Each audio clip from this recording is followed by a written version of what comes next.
Well, thanks. Syrian rebel forces have overtaken the capital city of Damascus and toppled the Assad regime that has ruled Syria for generations.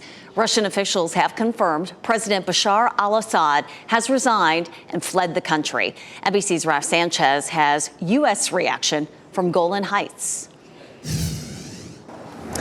We're in the Israeli-controlled section of the Golan Heights, looking out over southern Syria. Damascus is just over the horizon that way.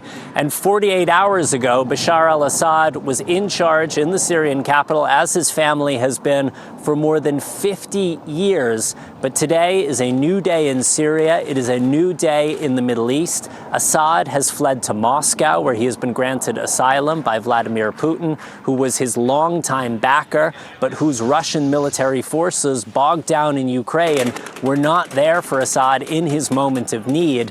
Today, it is a coalition of rebel groups that are in charge in Damascus. The largest of them is called Hayat Tahrir al-Sham.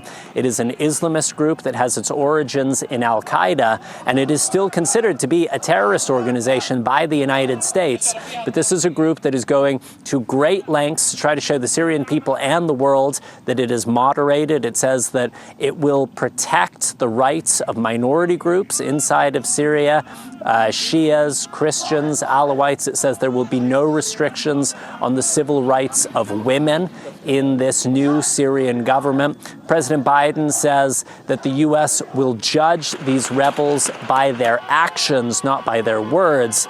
And he says that this is a moment of historic opportunity, but also risk inside Syria. That is a calculation shared by the Israeli government, who over the weekend carried out airstrikes on chemical, biological weapons sites, as well as ballistic missile facilities inside of Syria, which once belonged to the Assad regime, but Israel now determined to make sure that they do not fall into the hands of terrorist groups.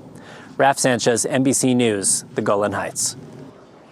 Across the U.S., Syrian communities are celebrating the overthrow of Assad. Members of the Syrian community in the Triangle gathered yesterday in Moore Square. They celebrated the monumental moment in Syria's history. Cars paraded through the streets, people waving Syrian flags. President Biden says he'll send senior officials to speak with the region's leaders in the coming days.